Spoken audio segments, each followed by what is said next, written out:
Hello, everyone. My name is Matt Phelan, and welcome to the Happiness Index podcast this morning. As we record, it's early January, it's a bit snowy. I'm in London, and I'm just about to have an amazing conversation with Petra. How are you doing, Petra? I'm good, thanks. How are you? I'm good. I'm good. Really, really looking forward to our podcast today. It's got one of my favorite titles. I think it's going to become my favorite title today. We're going to discuss our brain is not for thinking, which well, I'll let people think about that. Whilst Petra introduces herself, please introduce yourself to our audience, Petra. Sure. Well, first of all, thanks so much for having me. So I'm Petra. I've worked as a consultant for a very long time and in large businesses.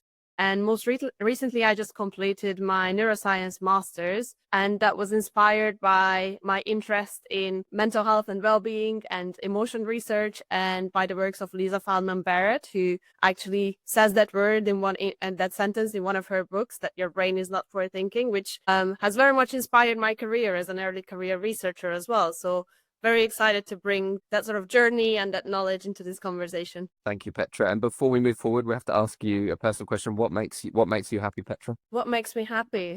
As it's January and I look out the window, I have to say the sun. Yeah, yeah. That's the first thing that popped in my mind. So gonna go with that. I never answered this question myself, but I'm going to say not falling over on the ice. That was what made me happy today because I slipped about 4 times, but I never actually fell on my butt.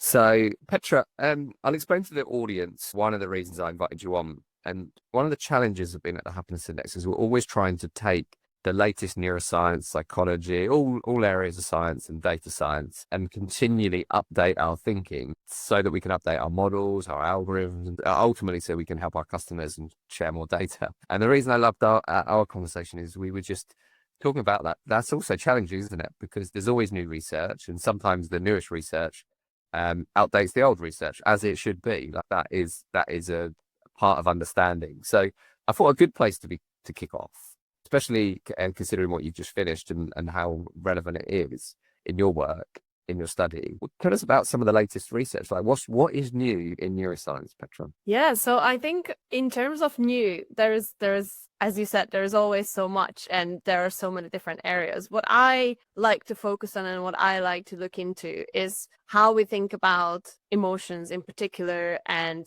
how our brain works. So some of the new things around this is probably the idea of the brain being predictive, and that's itself brought on a lot of new things. So the predictive brain is in itself something that inspired things like machine learning and AI. So in that sense, not like new in like the last few years, but still new-ish, I would say. And that brought on things like theories of emotions, which Lisa Feldman Barrett talks about, the theory of constructed emotions, how our brain works is that it constructs reality, it constructs things like emotion concepts based on how we experience the world, how we experience our internal feelings and bodily sensations. And I think that's been very new, and that formed the idea of things like neuroplasticity, that our brain constantly changes, that it's not a rigid thing that, by the age of 25, it kind of stops forming, and that's what you have, which I think has been a belief and sometimes still comes up a lot. So they all kind of connect, but they all come from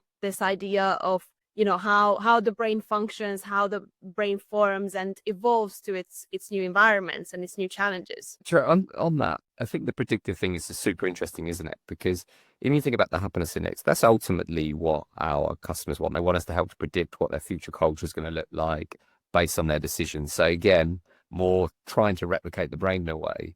But one thing I find interesting, and I've seen more people doing this, is that people started auditing like what you think about over an hour and writing it down and playing it back, which I think this time of year is really useful to do. And the people that I've seen do it, and I've done it a little bit myself, if you actually audit what you think over maybe a day, quite often a lot of what you're thinking about is the past.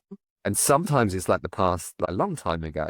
And I'm really bad at this, like berating myself for stuff that I've done in the past, decisions I've made, things I've said. How do you see that like all working together? Like the brain's trying to predict the future, but it's often thinking a lot about the past. What do you think about that? Yeah, I think there is conceptually, to get this right is very challenging, because when we say the brain predicts the future, it's just things like, like what you're going to say next is like how you're going to finish that sentence. So very much how people who are familiar with AI now, how kind of just puts the most likely word after another.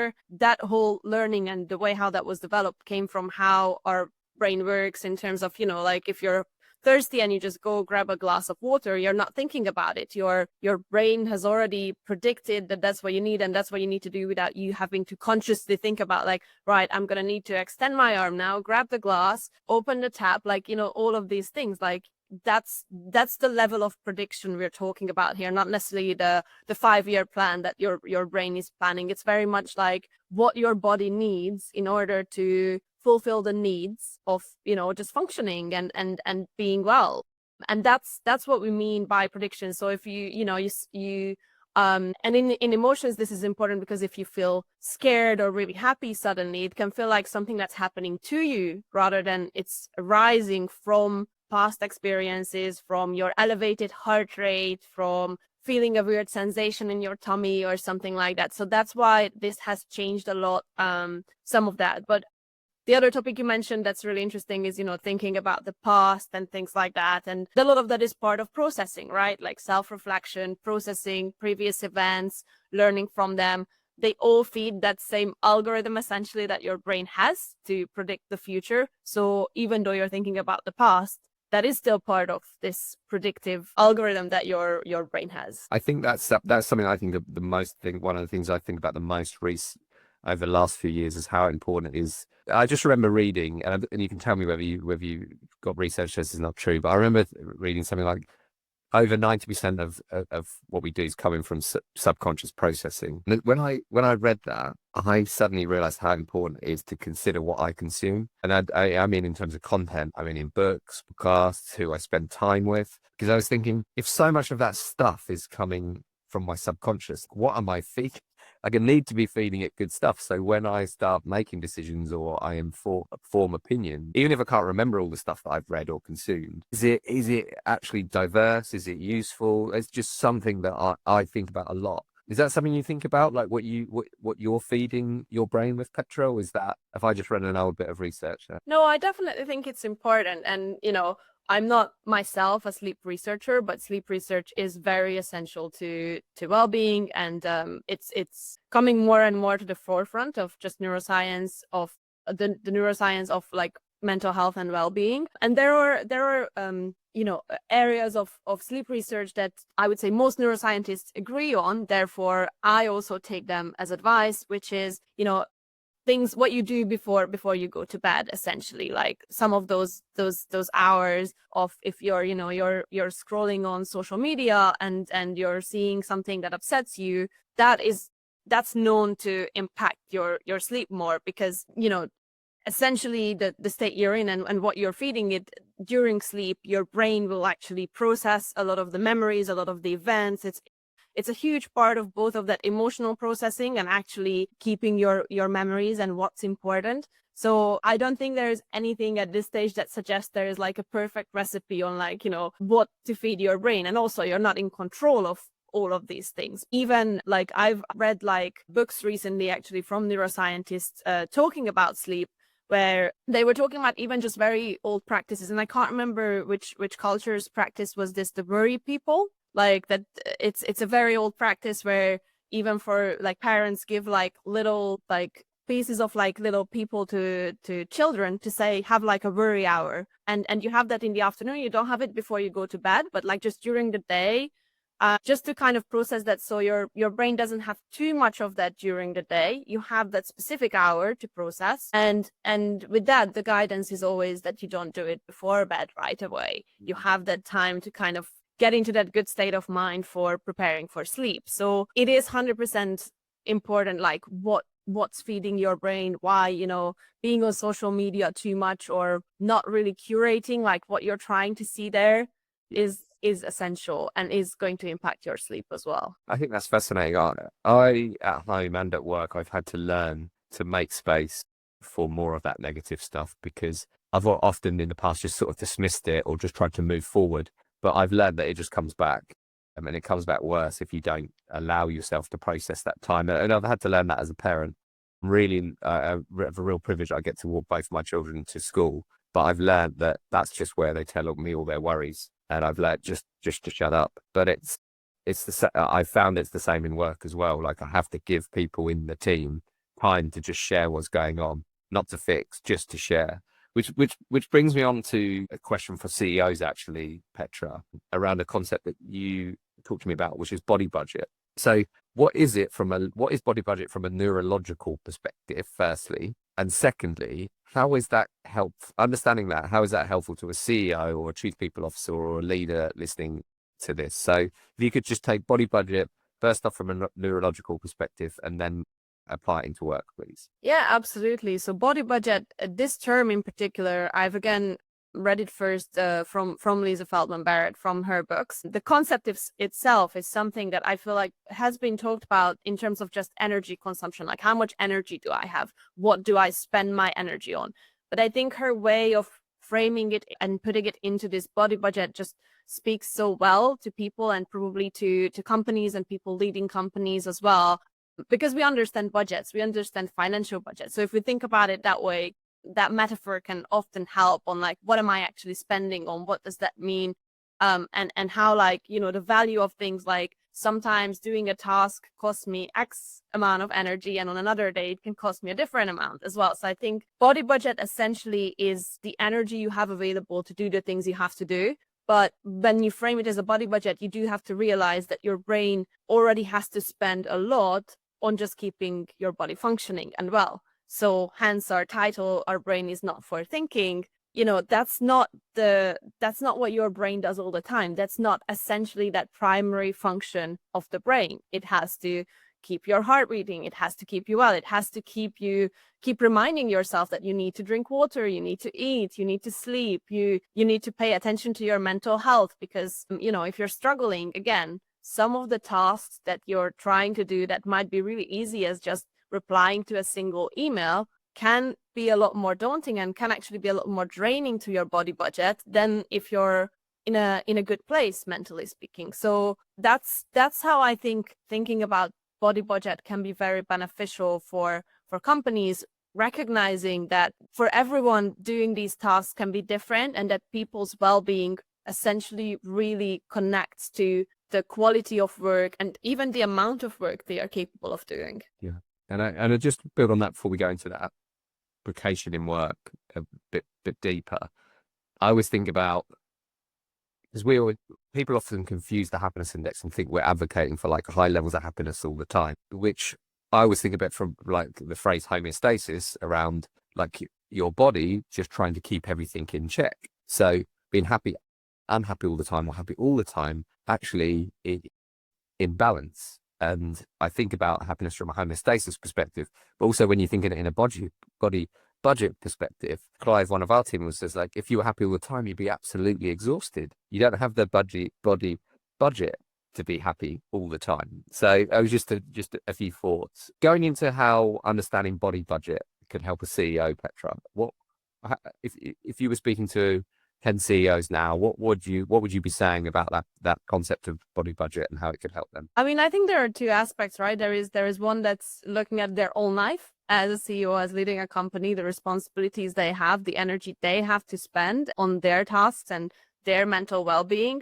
And then the second part is obviously thinking about their employees and their company and all of that. So probably the best part is really to really assess how much energy do these things take you to do the tasks you're doing, and what are the other things that you need to do to nurture that and to keep your well-being. So whether that's sleep, like I think one of the examples that I often would bring here is companies love to say with benefits that, you know, we provide training and we provide XYZ, but, you know, like, what's the utilization of that training? If you provide training, if you provide support, but it's not being taken up by employees, there is a reason for that. It means that you're not actually providing the support in a way that people can actually benefit from it, because maybe they are overworked. Or let's say, I think this happens now a lot with AI, that companies are pushing out like, okay, we're doing some AI enablement, we're doing some training, and it's mandatory and everyone has to do it. Again, do people have time to do it, or do they have to try to complete it within their weekends or their free time or something like that? Because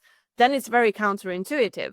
And I think that does connect to body budget, because it does connect to, you know, you're asking people to spend energy on this, but are you allowing them, are you giving them the space, are you providing them the support? Going to parents with children, like how flexible are your hours so those people can actually fulfill those tasks that they need to do to pick up their children and to leave work on time to do that. Because if not, then that stress is obviously a huge consumer of body budget, and that will in itself, the stress will be a problem. But if they now have to worry about that, if they can't leave work on time, that will have an impact. So all of these things really connect, and that's probably how would be some of the examples I would give on how to think about it. I love that, Petra. And it can be really strategic right down to basic fundamentals, can't it? I think the one that Gemma brought into the happiness index, which is because we've just come out of the Christmas period, is probably people laugh when they hear this, but people talk about things like the Christmas party being some people's best dream and some people's worst nightmare. And some people say, oh, you need to come to the Christmas party. It's a really important part of the year, all this kind of stuff, blah, blah, blah. The best thing that we did is we made the Christmas party 10 till 3, so 10 a.m. to 3 p.m. because we do believe that coming together as human beings around the metaphorical fire and eating food and sharing stories is an important part of our culture. But we don't then make that outside of work. We don't put this is Gemma's view. We don't put this like kind of like thing that must come out of someone's personal time because it's fun. We actually put it in the middle of the day, and it makes it so much more attended. It makes it, people don't feel like it is something else they have to do. But most importantly, I think what Gemma, our head of people's doing, is she's signaling that connection time together as a team is important because we're putting it in core working hours where we have to tell our clients we can't work on those projects at that time. So it is costly to us, but I think it signals that we are seeing that the time budget that you put on it is really important. Otherwise, I think you can then end up on the flip side. So I'm just using the Christmas party as an example, but I think you could probably audit.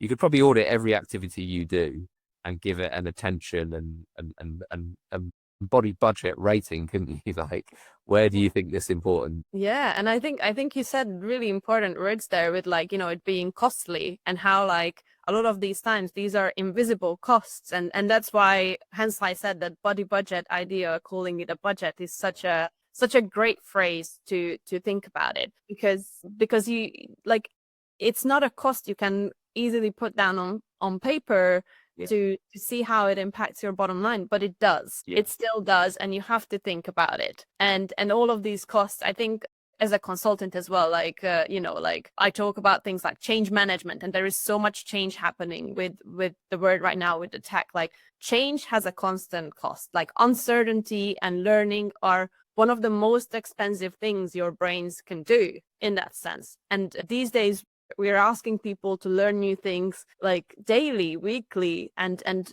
there's uncertainty, and those things cost them. And we have to consider that we are in an environment that doesn't necessarily have the same stability that it used to have, depending on your industry as well. So you have to factor those in. I think that's a really great word that you said with the cost there. Well, to keep the which is turning into an economics lecture, this, but to keep, there's a couple of things. There was a speaker at the Festival of Happiness made a really good point around. They were talking about fear is a tax on creativity, because, and the Festival of Happiness is specifically a creative industry event, but exactly that point, they were just saying, you are paying people to be creative. You are in the creative industry, but you have people who are fearful about change.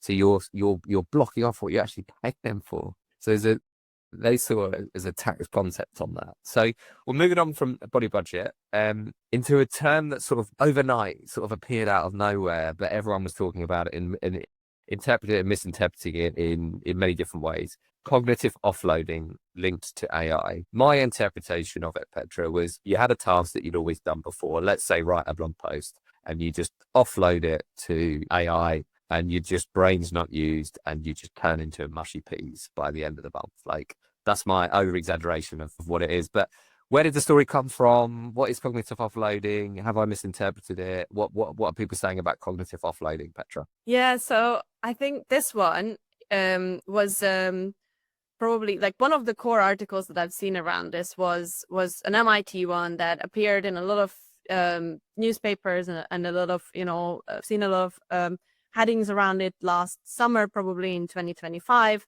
And it was very much around how people writing an essay using LLMs or using search compared to people writing it just without any technology, essentially.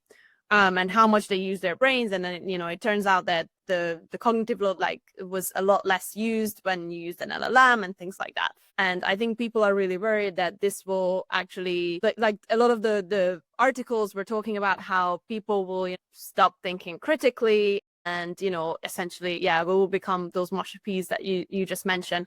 I do think that a lot of the time these are being picked up for essentially clickbait. And especially within that article, very interesting article, obviously no disrespect, it's very much what I'm going to say is very much what academics do when they look at these articles. So just to put that out there, me questioning a lot of the things in this study is actually part of the process, rather than I'm trying to pick holes in someone else's study. But obviously when you look at it, you have to ask questions on, first of all, when it was picked up, it was a preprint. What that means is it hasn't been peer reviewed to put into published papers. Now, preprints and sharing preprints before they actually go into a journal is a very good practice. But obviously, the risk of news outlets picking it up and kind of sensationalizing it is more a challenge that the science community has with this. But essentially, it doesn't mean the study isn't right. It just means for a preprint to get into an actual paper, it takes time. And so we need to wait. These things are new, and one study is just one study. There are several others going on in science. You wait until, you have all these studies, then you collect all the evidence, then you do other studies based on that. Based on the limitations of certain studies, you will create new contexts, see if it can be generalized and things like that. So this one in particular was done using students who were academics in an academic environment. So again, there are lots of questions there around what were the topics they were writing about. I believe they were writing about philanthropy and happiness and things like that. Topics that to me sound like an academic might be, it might be a really good exercise to write about it with your own words without any use of I. But so it's a very, and it mentioned in the paper's limitations that it's a very context dependent study at this stage. It's important to do those because that should inspire the next researcher to do it in another context, right? But that's not how it's usually picked up by news media outlets. And so I think it's very important to look at these and think about them, because they also, for example, mentioned that they just gave them the task of writing an essay. It wasn't, okay, break it down into steps. You do the research this way, then you do a first draft, then you do the actual writing of the final edits or something like that. It was all in one. So it really sparks a lot of questions of where it's best to use AI, how it's best to use AI. We don't all use AI the same way. These generative AI chatbots, we don't all use them the same way. So that's just all the questions that kind of can arise from this one study and this one, I would say, sensation that kind of took over a lot of LinkedIn and things like that. And yeah, there are tons of others in terms of just neurodiversity, how different people interact. One thing I always like to mention, and that's definitely something that I just say as my opinion, but people are lazy. We are lazy. So we love blaming things like, oh, we will lose our critical thinking because of ChatGPT. Are you telling me all people are thinking perfectly critically now or just before ChatGPT? We know that that's not reality. We love trying to blame technology for some of the very human faults and gaps that we have. Essentially, someone who is a critical thinker can still use generative AI that way. And actually, it's very supported. Same with the internet, same with Google searches. It's very encouraged to use it with critical thinking. Absolutely. So I think Dan Sodergren, who's a couple of episodes back, he was talking about this, about how outraged people are with the concept of writing. People celebrities have been using ghostwriters for years. People have been reading books and they're happy with that. But suddenly it's a robot that's doing it. Then that's probably why it got picked up, doesn't it? It fits right in that science fiction category of robots are going to either kill us, make us stupid, or take all our money, or all the different scenarios. Petra, thanks on that. Cognitive offloading. I'm just going to read this one out just to make sure I get it right. So, Petra, you spoke about mindset, environment, and privilege. How does a leader's understanding of an employee's environment and the ultimate privilege, like maternal warmth, etc., affect how they foster a growth mindset. So how does environment and privilege foster how you create a growth mindset? In times of change, which we're hearing that from all our customers, we're seeing it our data. You said it yourself, Petra. People feel there's a lot of change going on. The growth mindset's not, it's even more important right now. But taking into consideration all those other things like privilege, how do you foster a growth mindset, Petra, in your employees? Yeah, I think that's definitely $1 million question, probably, because a growth mindset is so often talked about again in the media. It's being researched a lot. And while, we know that people who have that mindset can adapt to uncertainty better. I think in my words, I would also connect it with things like, resilience. Like there are different words, how it's being used within how it's being researched. And research is always very context dependent. But essentially, in order to be able to foster a growth mindset, you do have to have certain types of support. And I think this kind of leads back to what you mentioned about, if you're really fearful, like the creativity, you're kind of killing that creativity. It's very similar on that. Like if you're in an environment that's, where you're constantly fighting for survival, your growth, essentially, your brain is still constantly adapting and trying to fit into that right environment. But that's its essential growth, that like it's taking away all that energy, all that body budget. So to have a growth mindset, you do need to be in a situation where you're supported. And when I say survival, I don't, people would probably then now say like, oh, but there are these examples of people who had very difficult situations, but because of their mindset, they overcame it. True, but as humans, we love stories. And once you get to that stage, everyone can tell a good story. And just because one person did it, it doesn't mean that's the norm and that will work for everyone. We shouldn't be glorifying some of these examples as the standard. And also, you don't know if that person who says they had a very difficult childhood, did they have that one friend? Did they have that, as we said, like maternal warmth in an early age, early development is one of the best predictors of how someone how well someone can respond to mental challenges later. So how resilient they can be to, for example, mental illness and just mental, like just stay mentally well, essentially. So yeah, so I would say those are some of the privileges where we need to consider that people need support, people need space, people need that body budget to spend on and foster that growth mindset. So true, Petra. Yeah, I was writing all the summary notes as you've been going, but like one of the things you say is not like not glorifying someone who beats the system, actually adapt the system to what human beings need, rather than celebrating the one or two that beat it or whatever. For all these other factors, and I have to say, as an entrepreneur, how important luck is in life, but people don't always like to acknowledge that because it's not always, that doesn't make them sound so great that, you know what, I just got lucky, I was in the right market at the right time. That is absolutely fascinating. Petra, anything to add to that before we go into summary? I think, yeah, no, I think that's so right what you said about luck, like just being right place at the right time, like that everyone should be acknowledging their privileges. And I think it can be very difficult for people who also have a lot of, who also didn't have a lot of privilege. And they feel like by acknowledging their privileges, by acknowledging their luck or some of the privileges, they will diminish all this hardship that they overcome. That's not true. So I think it's actually a very, very healthy thing to be able to show both sides of the word in these stories, and just for our own self-reflection to really recognize that. I think John Amici says that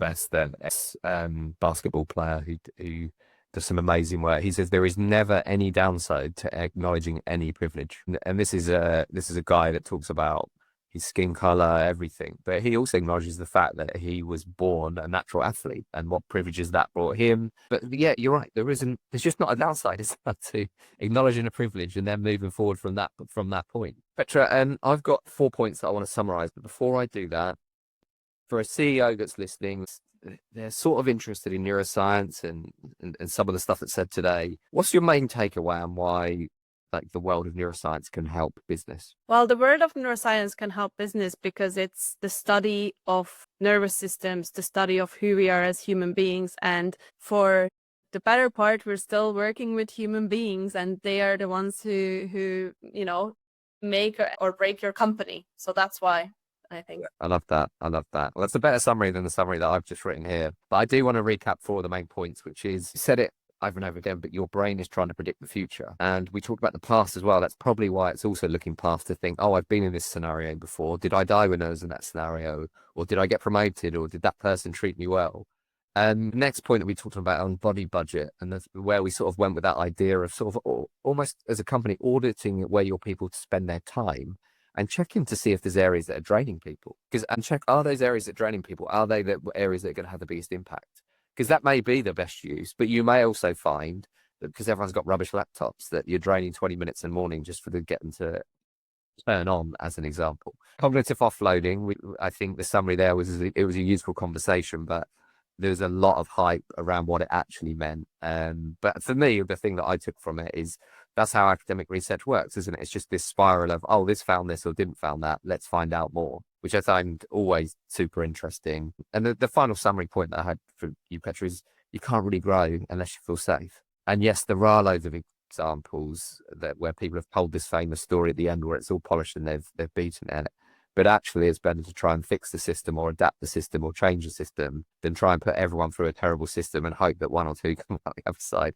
Especially, and I had to remind everyone of this, Petra, especially, I think the average company, 50 to 70% of their budget is spent on employees' wages. So you want a system that works. It's financially good for you anyway. You don't want to be depleting people's body budgets on areas that don't actually positively impact the business either. So, Petra, thank you. One last question for you, though. Now you know what you know. And I was thinking, I've always asked this question, but I was thinking about how the brain changes and how you change for your career. And obviously, you've been through a long period of learning. And I also sometimes I read back or watch back something I've done in the past and I think, what moron said that? And then I look at it and I realize it was me. So we're always learning, aren't we, Petra? And you've gone through a big area of learning. If you went back and met your 16-year-old self now, what bit of advice would you give them? Well, you know what? I don't think I would. I'm too scared of the impact of what that might do. And I feel like I'm quite content with where I am now. So I always feel about the advice that they will figure it out. I trust them. We made it, so it's all good. Yeah, well, you've just given away the plot for Back to the Future 1, 2, and 3 there, Petra. But we also must remember I'm not actually, I was about Too many times I grew up on it. That's probably it. Yeah, but we have to say the doc eventually does see what's going on in the future, so he doesn't get shot. So maybe it's a good thing. But no, Petra, I think that is a lovely, wonderful answer, and probably what we should all say to it. But I think the rest of us get carried away. So I think that was a very good answer, Petra. I've learned loads. I've always loved our conversations, and thank you for coming on and sharing your insight with our audience. Thanks so much for having me.